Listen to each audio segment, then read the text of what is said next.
가고 싶은 기업일수록 면접관 앞에서 말도 좀 떠듬떠듬 하게 되고 횡설수설했던 경험 다들 있으시죠? 이런 모습들 진짜 정말 보여서는 안 되죠. 내 이미지를 다 깎아먹는 모습이니까요. 오늘은 면접 때 보여지면 마이너스 되는 행동들 7가지 전부 다 공개해드리겠습니다. 안녕하세요, 꾸니입니다. 먼저 첫 번째인데요. 인사 안 하는 지원자입니다. 에이, 인사가 얼마나 크게 작용하겠어 싶죠. 하지만 우리가 일할 때를 생각해보면 누군가 신입이 들어왔을 때 다른 부서에서 그 사람이 일을 잘한다 못한다 평가하는 기준은 바로 인사입니다.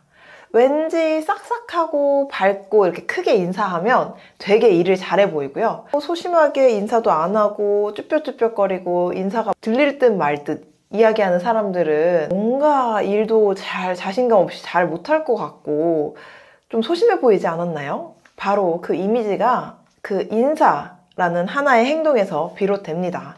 그렇다면 그 인사 어떻게 하냐고요? 들어가면서 제일 먼저 보이는 건 바로 면접관들일 겁니다. 그때 눈을 마주친다면 허리를 숙이고 바른 자세로 바로 인사를 좀 깎듯이 이렇게 하는 게 좋습니다. 그리고 뒤돌아서 문을 닫고 자리에 앉으면 나의 이미지는 바르게 새겨졌기 때문에 이후에도 긍정적인 인상을 심어준 상태에서 면접을 진행할 수 있는 겁니다. 두 번째인데요. 일방적으로 자기 얘기만 막 하는 지원자입니다. 처음 들어오면 제일 먼저 시키는 게 아마 다들 알다시피 1분 자기소개일 텐데요. 이때 막 혼자 외우듯이 막 얘기하는 사람이 있어요. 소통하는 분들이랑은 되게 확연하게 좀 차이가 나게 됩니다. 면접관 한 명 한 명한테 이렇게 시선을 주면서 아이 컨택을 하면서 자신의 뭐 이름이랑 학교나 뭐 출신, 뭐 성과 이런 것들을 자연스럽게 이야기하는 사람인데요. 여기에서 포인트는 이 바로 아이 컨택입니다. 그 사람이 아이 컨택을 할수록요, 더 자기가 존중받는다고 느끼고 또 교감한다라고 생각한다고 해요. 그래서 외우듯이 누나를 막 이렇게 요리조리 굴리면서 얘기하는 것보다는 실제로 면접관과 이렇게 아이 컨택을 하면서 이야기하는 것이 좋다고 말씀드릴 수 있겠습니다. 세 번째입니다. 면접관의 질문을 못 알아듣고 계속 동문서답을 하는 거예요. 여기서 질문을 못 알아듣는다는 건요, 진짜 내가 귀가 안 좋아서 못 알아듣는 게 아니라요, 면접관이 이 질문을 왜 하는지 생각해보지 않은 사람이라는 겁니다. 1분 자기소개를 왜 할까요? 면접관이 아마 서류를 못 봤을 수도 있으니 서류를 볼 시간을 주는 것이기도 하지만 먼저 그 사람의 첫 인상을 보고 우리 직무에 와서 잘할 수 있는지 적합성을 짧은 시간 안에 판단하기 위해서 하는 건데요. 그때 신입이라면 이 회사가 내가 왜 맞는지 이야기를 하면 좋고요. 경력이라면 이 회사에서 기여할 역량과 성과 위주로 이야기하면 좋습니다. 그렇다면 어디 출신, 뭐 학과 이런 얘기는 필요할까요? 신입이라면 당연히 필요하겠죠.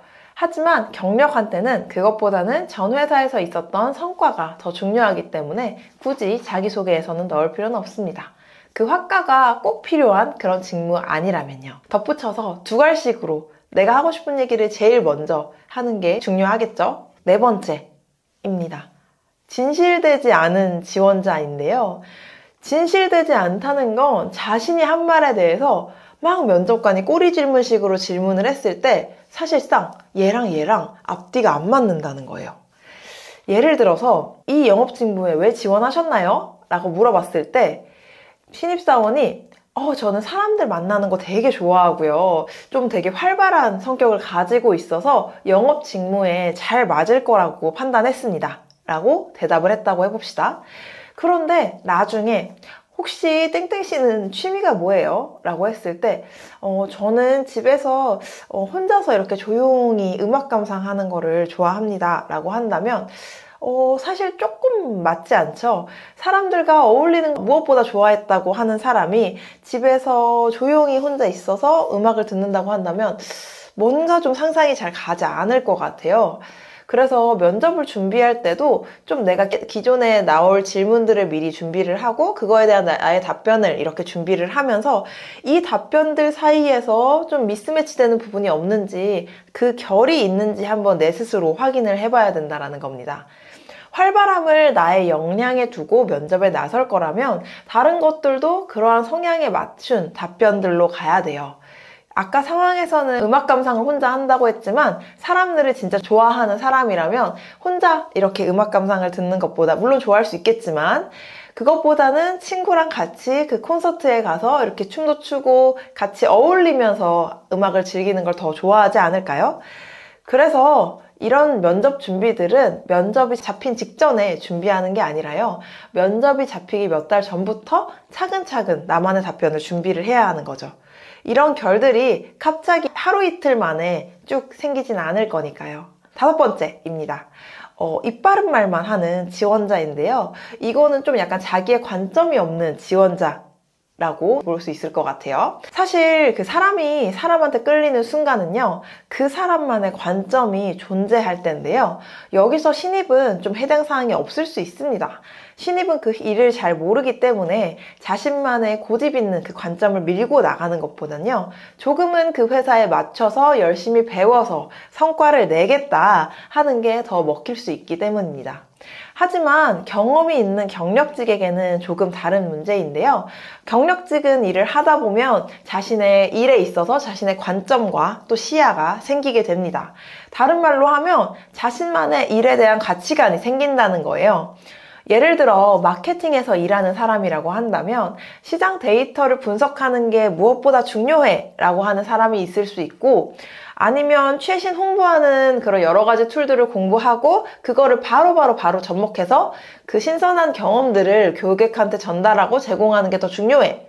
아니면 예산을 적재적소에 잘 분배하는 게 중요해 라고 하는 여러 가지 이런 시야들이 존재할 수 있거든요. 같은 직무라도 같은 일이더라도 그 안에서 우선순위가 다를 수 있어요. 그렇다면 그 우선순위를 바탕으로 내가 어떻게 그 일을 잘 해내었는지 그 성과랑도 잘 매칭시켜서 이야기를 할 수 있어야 합니다. 그렇게 일을 잘 해결해낸 사람이 그 가치관까지 있다면요, 우리 회사에 와서도 절대 흔들리지 않고 그 성공했던 경험으로 쌓인 가치관으로 좀 일을 밀어붙여서 지금 우리 회사에서 고민하고 있는 문제 상황이라던가 그런 것들을 좀 타파해낼 수 있을 거라고 믿기 때문에 뽑게 됩니다. 6번째인데요. 이건 좀 태도랑 연관되어 있는데 진짜 소극적인 이런 태도입니다. 내가 이 기업 아니면 안 돼 라는 마음가짐을 가지라는 거 절대 아니고요. 오히려 그 마음 가지시면 불안함만 더 커져서 면접을 망칠 수 있습니다. 말도 막 횡설수설하고 절게 될 거고요. 그게 아니라 제가 말씀드리고 싶은 건 적극적으로 본인을 어필하라는 거죠. 신입이라면 여기에 오기 위해서 어떠한 이러저러한 활동과 역량을 쌓았고요. 마지막으로 하고 싶은 말을 물어볼 때에도 그 기업에 대해 조사한 내용을 바탕으로 관심을 좀 적극적으로 보여줘야 합니다. 그건 산업이나 뭐 회사, 직무에 관한 내용이면 좋을 것 같은데요. 예를 들어 현재 산업의 전반적인 흐름은 이러이러해서 땡땡 회사에서도 이에 발맞추어서 땡땡을 개발하고 있는 걸로 압니다. 혹시 땡땡의 개발은 언제쯤 완료가 되는 걸까요? 저도 이쪽 산업에 정말 관심이 있고 제가 꼭 이 제품이 나온다면 마케팅해서 정말 직접 판매하고 싶은 꿈이 있기 때문입니다. 라던가 아니면 마지막 한 가지 자기 어필로 땡땡 기업에 오기 위해서 이러이러한 것들까지 한번 해봤습니다. 이제는 직접 그 회사의 일원이 돼서 제가 기여해보고 싶습니다. 라던가 좀 꼭 관절함을 어필하는 멘트가 필요합니다. 경력 같은 경우에는 조금 다른데요. 내가 적은 지원 동기와 비슷해요. 내가 이 일을 여기서도 잘하는데 굳이 왜 이 회사를 가서 해야 하는지 그 이유가 충분히 면접관들한테도 납득이 되고 이해가 되어야 합니다. 예를 들어 땡땡 산업에서는 B 회사가 1위라고 생각해서 지원하였습니다. 지금 있는 A 회사에서도 충분히 이 일은 할 수 있지만 땡땡 산업에서 쭉 일하고 있는 사람으로서 계속 좀 지켜보고 그 결과 B 회사를 알게 되었습니다. 왜냐하면 이 회사가 여기에서 1위이기 때문입니다. 지금 제가 제일 관심 있는 땡땡 산업에서 주력 제품들을 여러 가지 가지고 있기 때문에 B 회사를 가게 된다면 다양한 제품들, 품목들을 다루어 볼 수 있을 것 같아서 지원을 해보게 되었습니다. 이런 식으로 그 회사만이 가지고 있는 장점을 어필하고 그것이 또 간절함으로 이어질 수 있게 마지막에는 꼭 기여할 기회를 달라라는 어필이 필요하게 되는 겁니다. 마지막인데요. 7번째. 지원자입니다. 묻는 말에만 대답하는 지원자입니다. 말 그대로 면접관이 물어보는 질문에만 한 줄 이 정도로 답변을 하는 거예요. 물어보는 거에 제대로 답변하면 됐지. 왜 말을 더 안 한 게 문제지? 라고 할 수 있는데 이것 또한 자신의 경험에 대해서 충분한 답변을 못하는 모습으로 보여질 수 있습니다. 신님이라면 땡땡씨, 저희 회사의 지원 동기가 뭡니까? 라고 물어봤을 때 대학교 시절에 해당 직군에서 알바를 하다가 해당 회사에 대해서 관심을 갖게 되어서 지원을 하게 되었습니다. 라고 딱 한 문장으로 대답을 할 수도 있지만요. 여기서 왜 그 회사여야만 되는지 사실 이유가 좀 명확하게 드러나지 않습니다. 이럴 때 여기서 마치는 게 아니라요. 더 살을 붙일 수 있는 부분은 내 나름대로 붙여서 풀어주는 겁니다.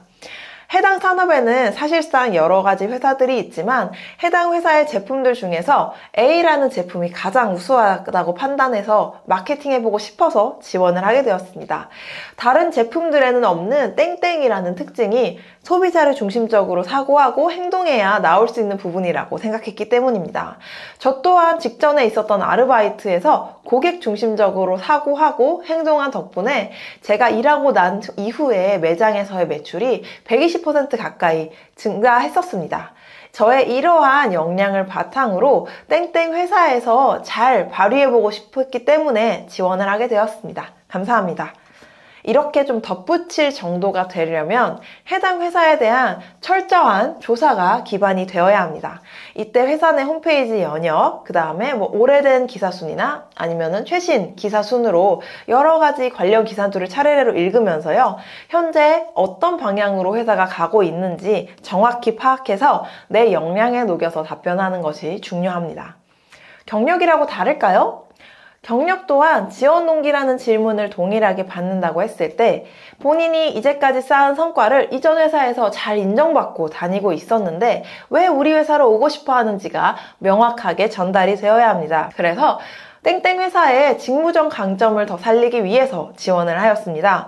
해당 회사는 현재 땡땡 산업에서 가장 선두주자를 달리고 있는 회사입니다. 제가 이제껏 맡지 못한 제품들은 이미 여기 회사에서 가지고 있고 해당 품목들은 제가 전에 회사에서 했던 이러이러한 성과가 있기 때문에 그 성과들을 기반으로 해당 다양한 품목들을 맡아서 더욱 또 성장시키고 싶었기 때문에 지원하게 되었습니다. 이런 식으로 더 자세하게 면접관 앞에서 꼭 내가 여기에 와야만 하는 이유가 납득되게끔 부연 설명을 덧붙여주는 것이 핵심이라고 할 수 있겠습니다. 하지만 내가 사실상 여기저기 지원한 거고 사실상 기업 조사도 제대로 안 되어 있다? 라고 한다면요. 오히려 엉성하게 붙이는 부연 설명은 마이너스가 될 수 있어요.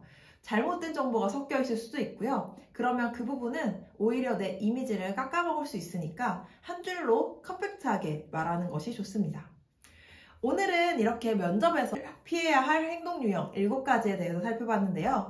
핵심은 면접관에게 간절히 여기에 오고 싶어 하는 것이 어필이 되는가입니다. 이 부분을 중점적으로 잘 생각해보고 면접 잘 보셨으면 좋겠습니다. 다음 영상에서도 면접, 취업, 또 이직, 꿀팁만을 속속 골라서 담아올 테니까요. 구독이랑 좋아요, 알림 설정까지 꼭 부탁드리겠습니다. 감사합니다. 지금까지 꾼이었습니다.